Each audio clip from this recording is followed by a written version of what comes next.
Pessoal, tudo bem com vocês? Em primeiro lugar, parabéns por terem preparado os Reaction Papers. Fico feliz com a participação de vocês. Quem não o fez, eu peço que depois coloquem suas considerações do que conseguiu compreender, apenas para que não passe em branco e a gente possa fazer uma pequena discussão por intermédio do portal, certo? Além disso, eu coloquei algumas informações a respeito de cumprimento de prazo, algumas sugestões para que vocês observem nos próximos textos, principalmente a questão da revisão. Após qualquer coisa que vocês escreverem na vida, façam uma revisão do que foi escrito. Às vezes tem erros ortográficos, erro de digitação, falta de formatação, de padronização. Isso é muito importante e salta aos olhos, às vezes, a falta da adoção dessas medidas, dessa revisão final, certo? Sobre o trabalho, o texto do Celso Laffer ele foi ministro por 2 vezes de Estado, foi professor da Faculdade da USP, professor de Direito Internacional Público. Ele foi aluno, inclusive, da Hannah Arendt, aquela autora judia que alguns de vocês já devem ter ouvido falar. Inclusive, ele tem um texto no qual ele faz um diálogo com a Hannah Arendt, com as obras dela.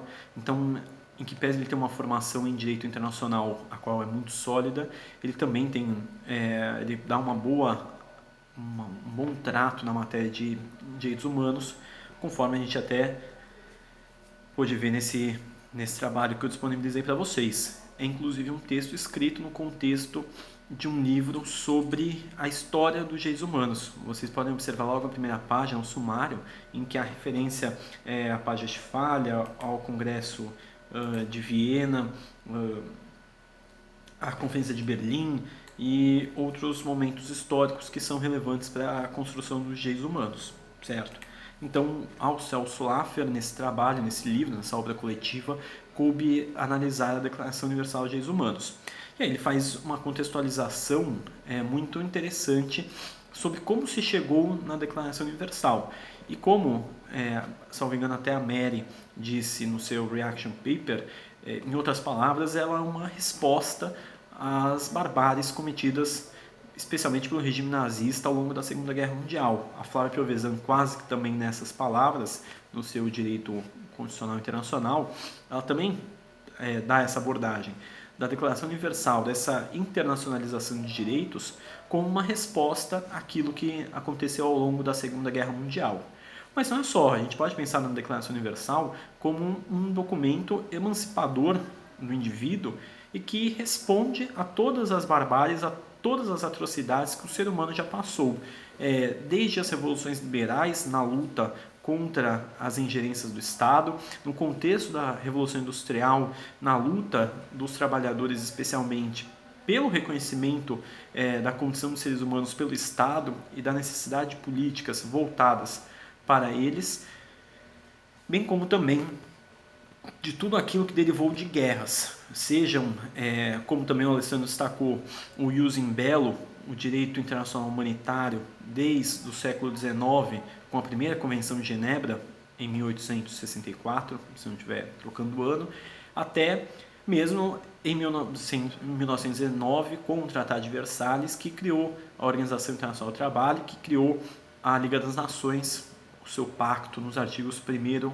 ao 26 do Tratado de Versalhes. E que, lamentavelmente, não teve muito sucesso a Liga das Nações.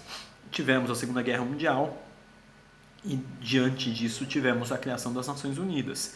Em 1949, foi concluída a 4ª Convenção de Genebra, que revisou as 3 primeiras, criou uma 4ª para ainda tratar do direito internacional humanitário, aquele aplicável aos conflitos armados. Então, a gente observa, ainda num plano interno, nas revoluções liberais, na Revolução Industrial, um esforço das pessoas para que os estados passassem a reconhecer direitos a eles, certo? E após a primeira Convenção de Genebra, ainda no século XIX, a OIT em 1919, o próprio Pacto das Nações, da Liga das Nações, também em 1919, um esforço para alçar direitos a um patamar internacional.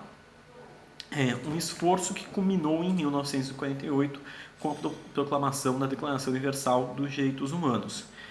O Celso Laffer ainda faz uma abordagem filosófica sobre essa construção dos direitos humanos, e aí eu destaco, como também fez a Luca no seu Reaction Paper, a questão kantiana, certo? Especialmente o direito cosmopolita, para o qual Kant propunha que uma violação de direitos humanos num canto do planeta deveria reverberar em todos. Ou seja, ele pensa esse direito cosmopolita que, de alguma maneira, até existe se nós pensarmos no direito internacional.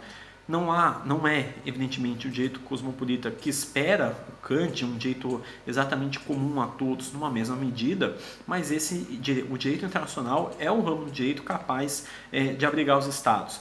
E nisso se insere o direito internacional dos direitos humanos. Esse direito, essa vertente do direito internacional público, da proteção internacional da pessoa, que tem por objetivo reconhecer direitos aos indivíduos no plano internacional. Então, é dessa norma que trata o Celso Laffer no seu texto. A abordagem dele, e aí eu destaco a questão dos padrinhos, é interessantíssima. Eu mesmo sabia por cima, com menos detalhes, essa questão dos responsáveis pela Declaração Universal. Tinha mais conhecimento especificamente sobre a Eleanor Roosevelt e o René Cassin. O René Cassin, inclusive, tem um instituto na França, René Cassin, chamado René Cassin, e que é uma das principais referências no estudo dos direitos humanos. Mas os outros 4 padrinhos eu tinha, confesso, pouco conhecimento, e foi enriquecedor ler esse trabalho pela primeira vez. Só que o que a gente tem que notar ao passo que o trabalho, ao mesmo tempo, ele historicamente é muito relevante, traz informações que normalmente são desconhecidas, tem uma abordagem filosófica também muito relevante e muito certeira, e que permite a compreensão do que é a Declaração Universal, especialmente em relação ao seu conteúdo. A gente não pode perder de vista, que foi uma outra crítica, no caso da Luísa, sobre uma linearidade que a gente observa nessa história. Por quê? A narrativa do Celso Laffer nos faz crer que a história dos direitos humanos ela é assim, ela é linear, é como os batimentos cardíacos, quando a pessoa já foi a óbito. Luca me corrija nesse aspecto. Mas será que é assim a história dos direitos humanos? Será que a história dos direitos humanos é luta, direitos reconhecidos, luta, direitos reconhecidos, luta, direitos reconhecidos e mais? Se vocês observarem a origem dos padrinhos, todos eles ou são de origem europeia, se não são, tem formação europeia. Essa formação europeia a gente pode traduzir para ocidental. Ou seja, a Declaração Universal dos Direitos Humanos, ela é uma declaração universal? Essa discussão a gente já teve, no NEP e com os alunos que já cursaram Direitos Humanos, sobre aquela controvérsia entre universalismo e relativismo cultural.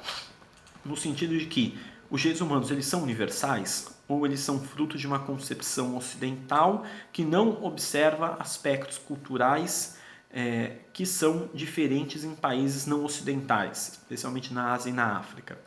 Esse conflito, essa proposição que eu coloco aqui para vocês para que reflitam, ela é importante e não configura exatamente uma crítica à Declaração Universal. Acredito que, ao seu tempo, a declaração foi o que melhor poderia ser alcançado.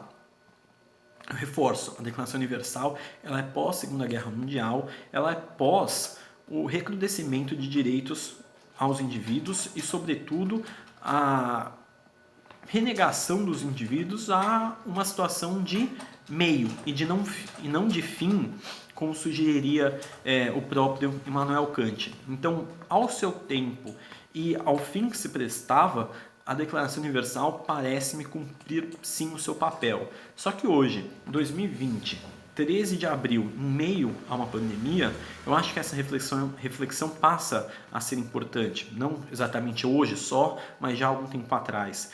A quem a DUD alcança? Ainda que ela originalmente não tenha tido a força vinculante que se esperava, tanto é que em 66 foram criados os Pactos de Nova York para dar força a ela, hoje a DUD ela faz parte, ao menos, do costume internacional. Ela faz parte do direito consuetudinário internacional e, para alguns, inclusive, é norma imperativa do direito internacional. Norma que não aceita nenhuma derrogação pela vontade dos Estados. Ou seja, ela alcançaria, isso mal comparando, pensando naquela estrutura hierarquizada do nosso ordenamento jurídico, ela estaria lá no ápice, lá no topo, como se a Constituição fosse, para essa concepção de que a DUD tem caráter de ius cogens. Só que a proposição que eu faço é a seguinte: a DUD, a Declaração Universal dos Direitos Humanos, ela alcança o fim a que se destina? Ela pode ser analisada apenas nessa perspectiva sugerida pelo Celso Laffer, histórica, filosófica, ou ela reflete, na verdade, uma história linear que hoje merece ser revista? Eu não estou propondo aqui um revisionismo, como alguns ainda lamentavelmente tentam, fazendo crer, por exemplo, que não houve genocídio durante a Segunda Guerra Mundial. A minha intenção aqui é propor a vocês uma reflexão no seguinte sentido: a DUD, a Declaração Universal, alcança a todos? Ela tem um conteúdo efetivamente universal? Sim ou não? É possível ter esse conteúdo universal? Ou uma redação universal, ela talvez não alcançasse os termos alcançados pela DUD em 48, talvez tivessem normas mais abertas, concedessem eventualmente uma liberdade maior aos estados para o seu conceito de direitos humanos. Então, eu sugiro para vocês a seguinte reflexão: a DUD alcança o seu fim? É possível analisar a Declaração Universal sob essa perspectiva exclusiva do Celso Laffer? Ou ela talvez tenha deixado de analisar dados históricos relevantes, ou tenha deixado de alcançar a sua efetiva universalidade por não verificar outras regiões do planeta, talvez porque, por exemplo, não contasse com uma distribuição geográfica equitativa em relação aos seus padrinhos. Ou seja, há universalidade na Declaração Universal? Pessoal, pretendo colocar em breve um novo texto que faça uma contraposição a esse. Eu pedi ajuda do professor lá da USP, na matéria que o curso de Direitos Humanos. Assim que possível eu coloco, inclusive prorrogo o prazo para vocês, certo? Então, espero as considerações de vocês no portal, tá certo? Então, muito obrigado e até a próxima.